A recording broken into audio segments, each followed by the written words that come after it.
Hello friends, I welcome you in this lesson, and in this lesson I am going to start the fourth session in the lecture series of national income.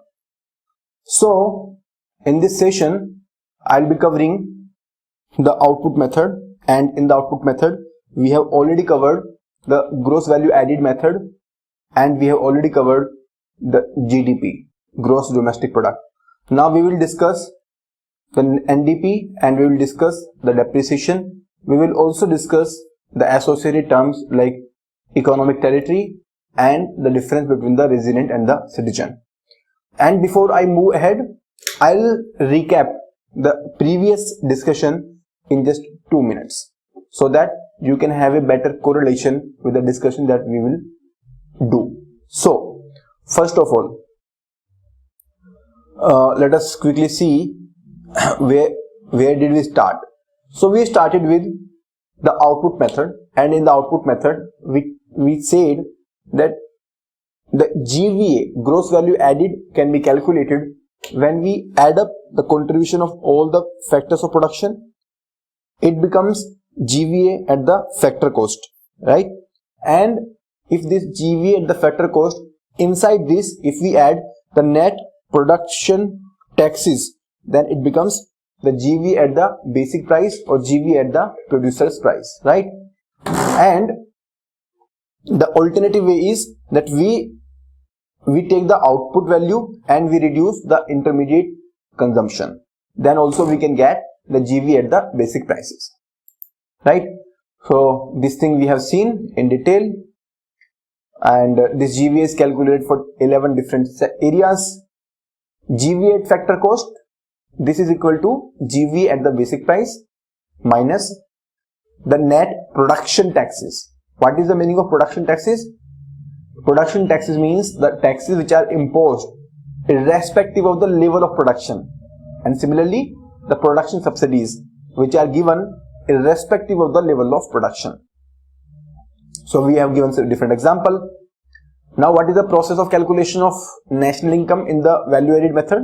So we add up the value added by different sectors like agriculture, manufacturing, communications, etc. during a particular year. And there are different indicators. One is GVA that we have already seen, then we have GDP, and then we have NDP.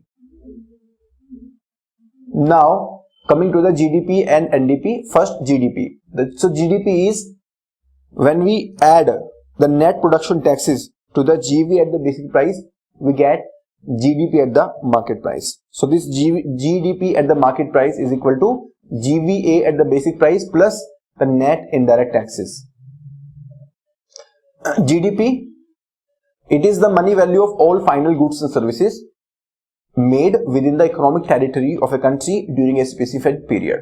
So what is the meaning of economic territory? We will discuss in this session. GDP at market prices is equal to the sum of GVA basic price of all resident units. What is the meaning of resident unit?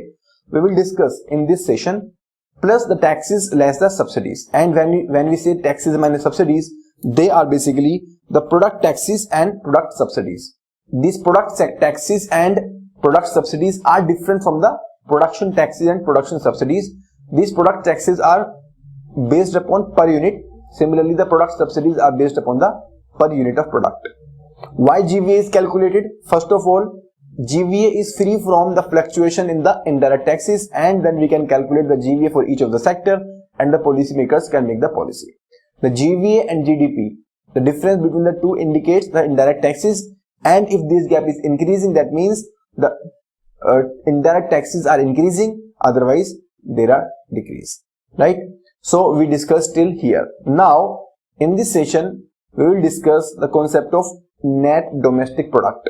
So what is the meaning of net domestic product? So I am giving you 30 seconds to think about it, and then we will discuss.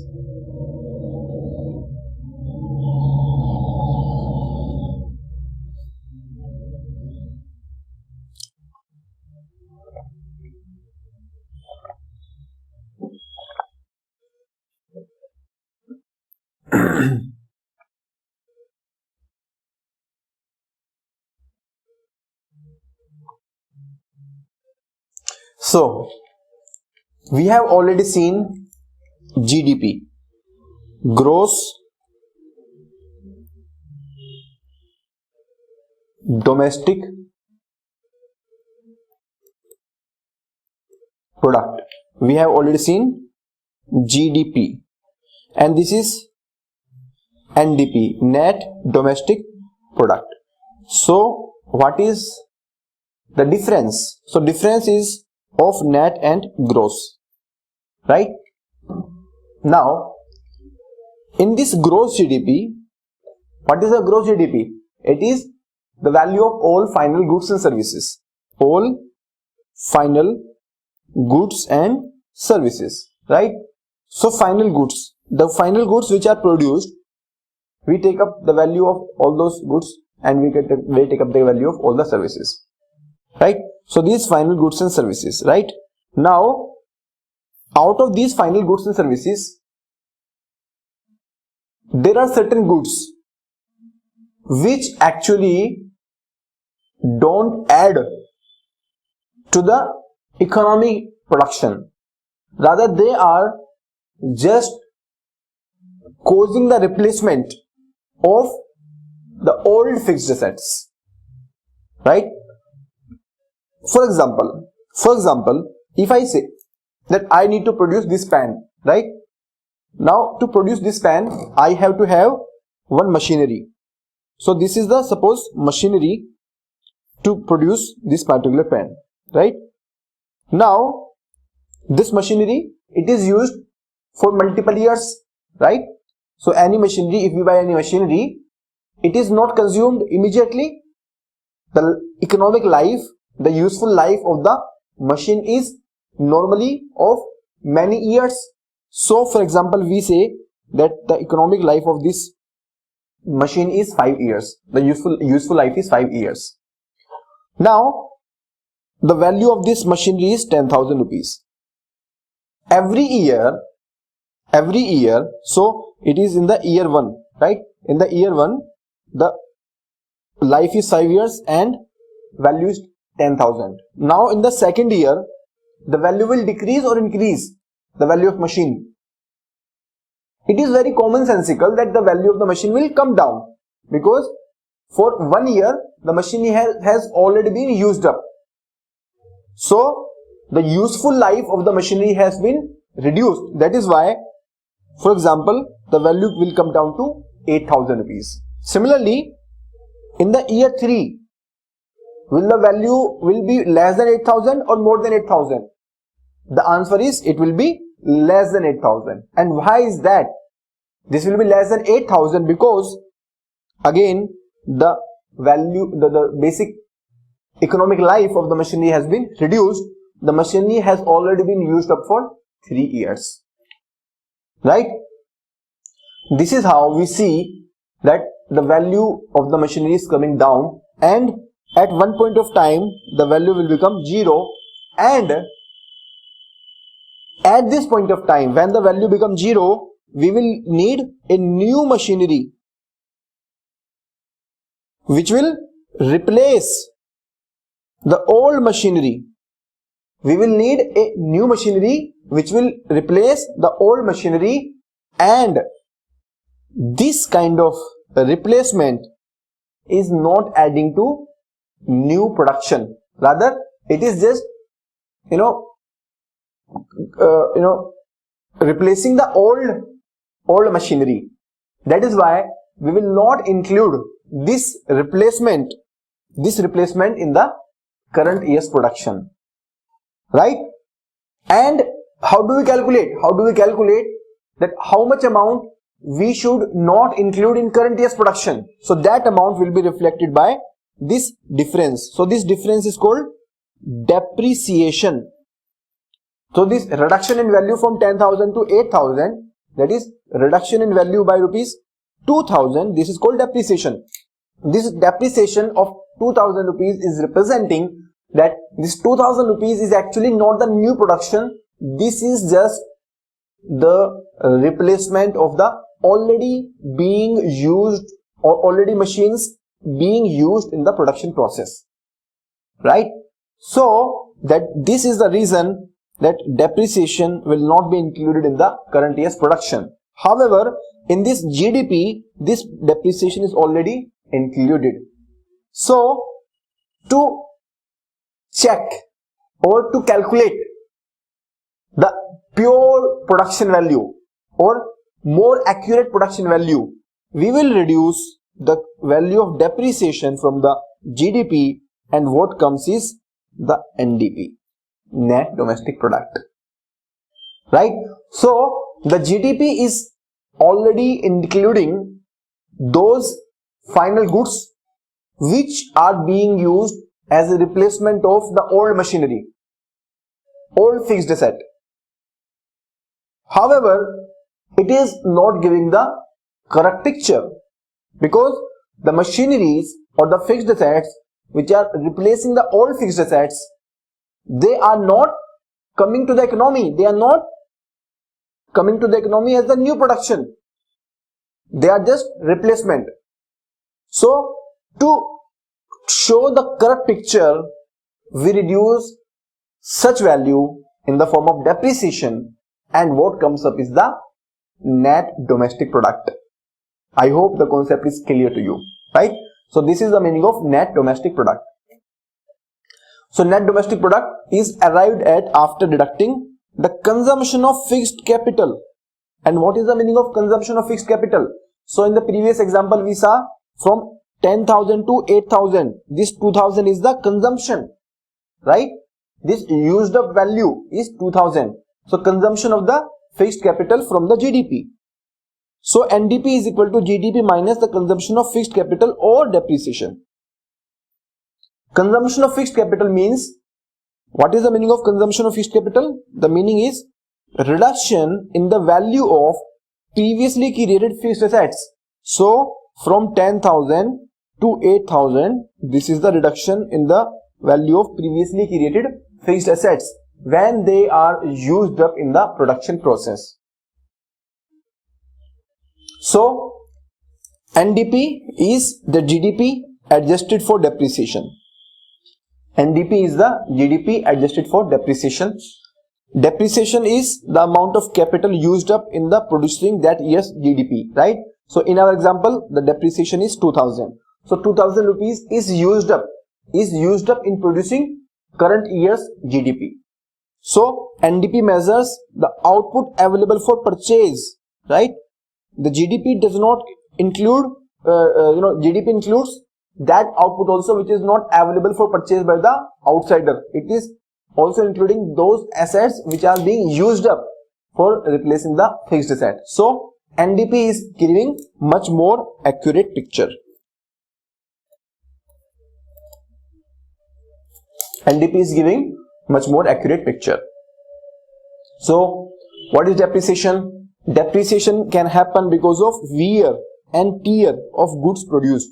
So wear and tear, why there will be wear and tear? It will be because of the usage of the machine. If I am using this pen, this will wear and tear, or it will be wearing and tearing down because of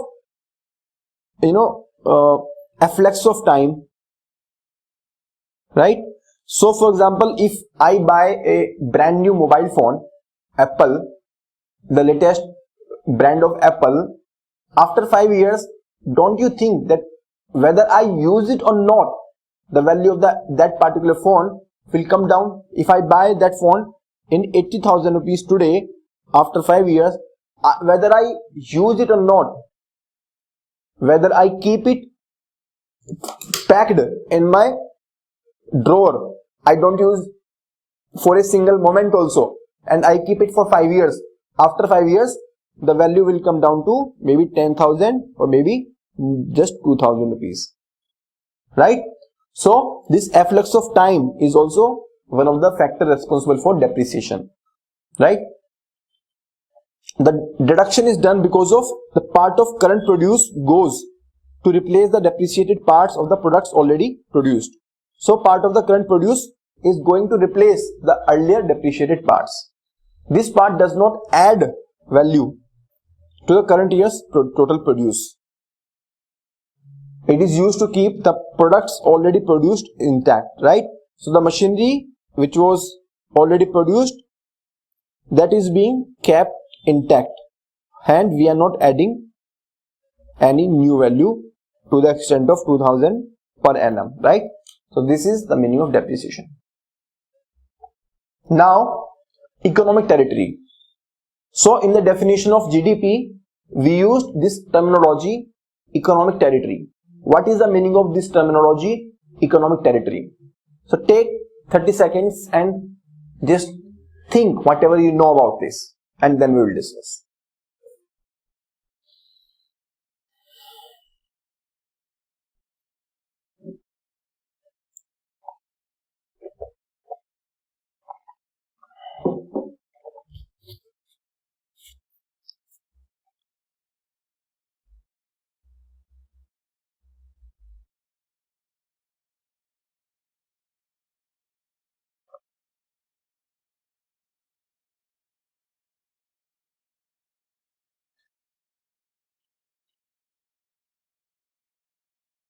So, what is economic territory?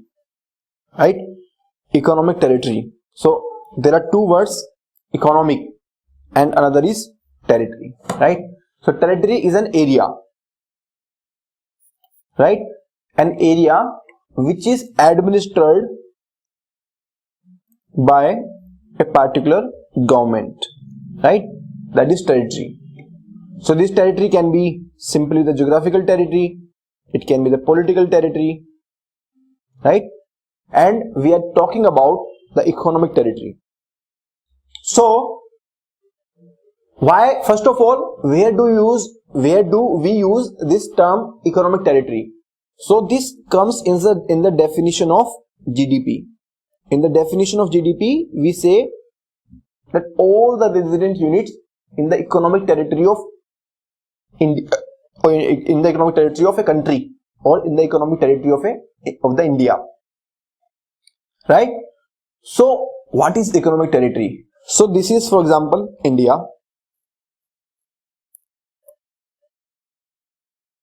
right? This is India.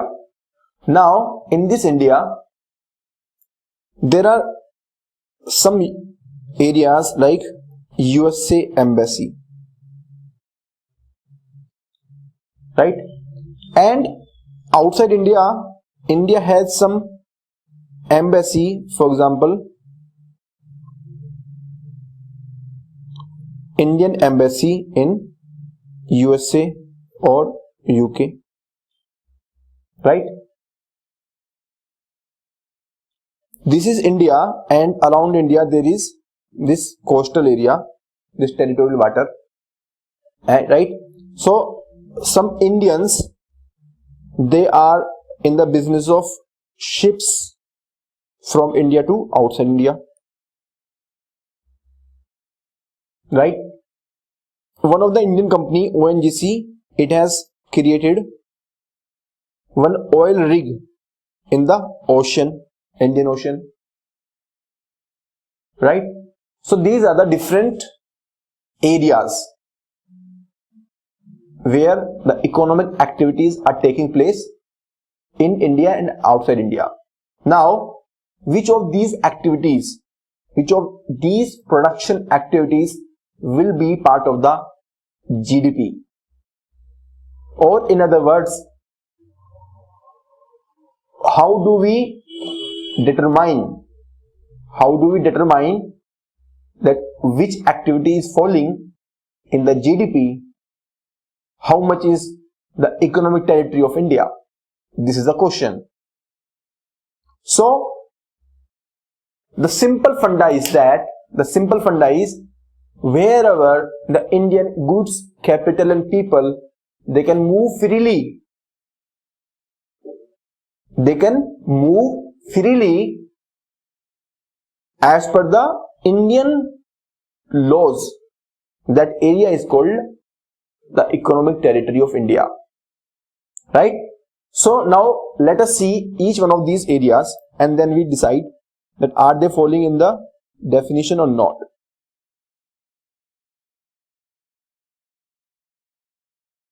So India inside India, first let us consider this USA embassy. Whether Indian capital, goods and people can freely move inside the US embassy? No. So this USA embassy is not part of the Indian economic territory. Coming to the Indian embassy, which is located in the geography of USA. Can India's goods, capital and people move freely here? Yes, they are under the Indian law. So this is part of the economic territory of India. Similarly, the ships which are operated by the residents of India, they are also part of the economic territory. The oil rigs which are operated by residents of India, they are also part of the economic territory. Right? So this is how you can determine the economic territory. Now let us see the formal definition, and that will give you more clarity. So economic territory is the geographical territory administered by the government within which the persons, the goods and the capital, they can circulate freely. Those parts of the political frontier where the government of India does not enjoy the above freedom. So where the government of India does not enjoy the above freedom, for example, the USA embassy in India, they are not included in the economic territory of that country. So whatever economic activities are taking place in the USA embassy in India, we will not include those activities as part of the GDP of India. Right? However, the Indian embassy, which is located in Washington, is part of the economic territory, and whatever economic activities take place inside the Indian embassy in Washington, that will become part of the GDP of India. Based on freedom criteria. So what is the criteria? The criteria is freedom. Can they circulate freely or not? That is the simple criteria. So based on the freedom criteria, the scope of economic territory is defined. So this is the formal definition. Let us see the formal definition.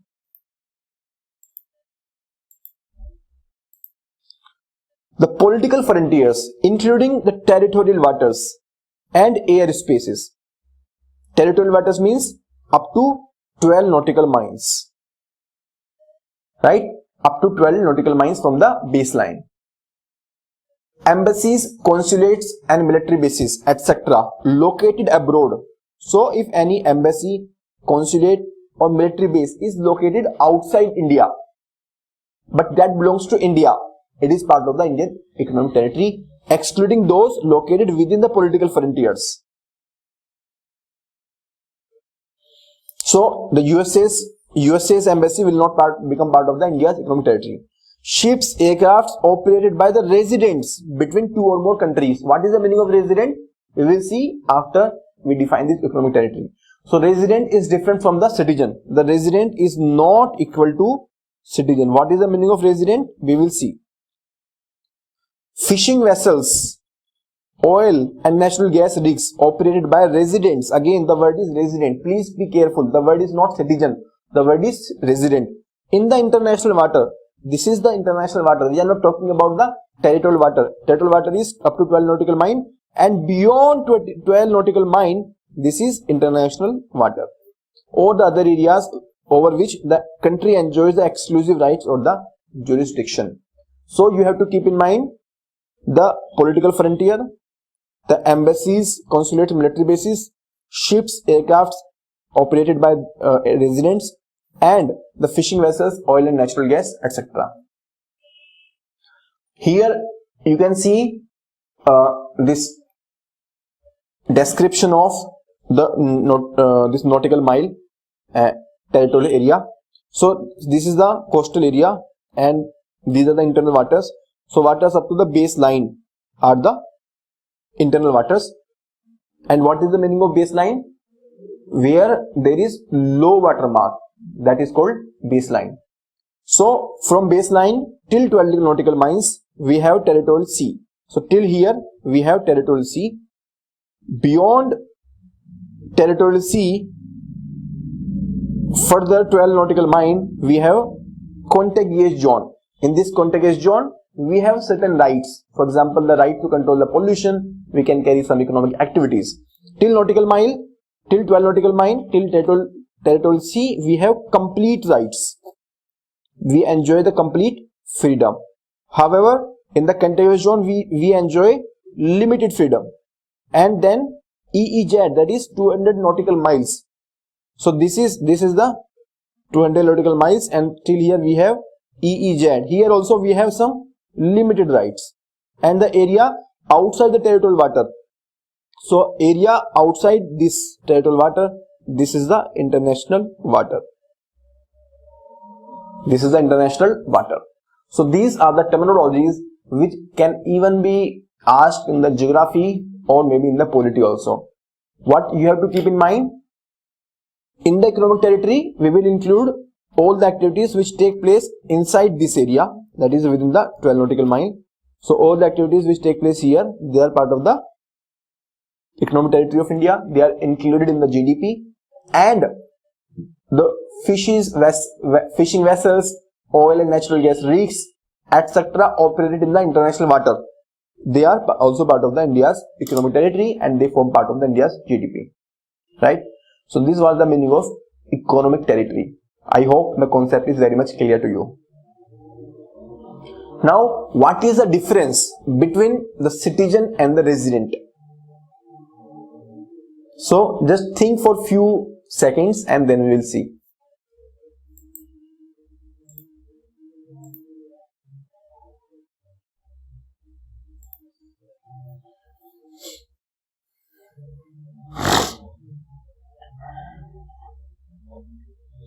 So we have citizen and we have resident.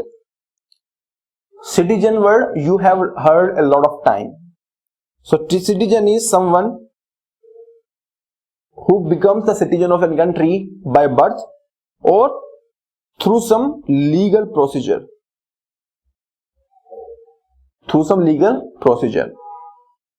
Resident. So a person can become resident based upon the economic activities. So what is the criteria to determine whether a person is resident or not?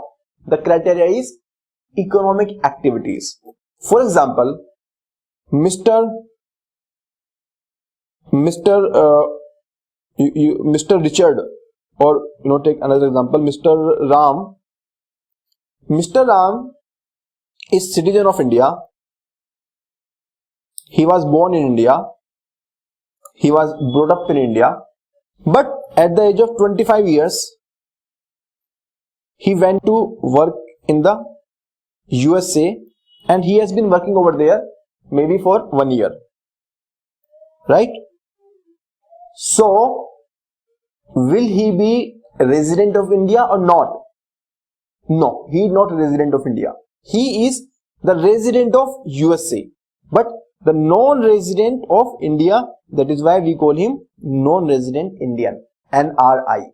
So NRI may be the citizen of India, but because NRI is the person who is involved in the economic activities outside India, we say that he is not the resident of India.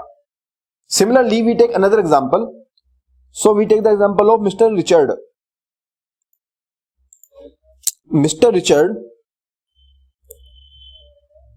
he is a citizen of USA, but he is working in India. So he will be resident of India or USA? He will be the resident of India. Right? This is the first difference. So first difference is that citizens are based upon the birth or they are based upon the legal procedure. And resident is dependent upon the economic activities. The second difference is that the citizens, they can be only the natural person. The person like you and me. However, the resident can also be a person or it can also be an institution. So even a company which is a company of USA which is working in India, that can also be the resident of India. Right? So the word resident can also be used for an institution. This is the second difference between the citizen and resident. I hope the concept is very clear. Now we will see what is the difference. So citizenship is basically a legal concept based on the place of birth or some legal provisions which allow a person to become a citizen, right? On the other hand, residentship is basically an economic concept based on the basic economic activities performed by a person.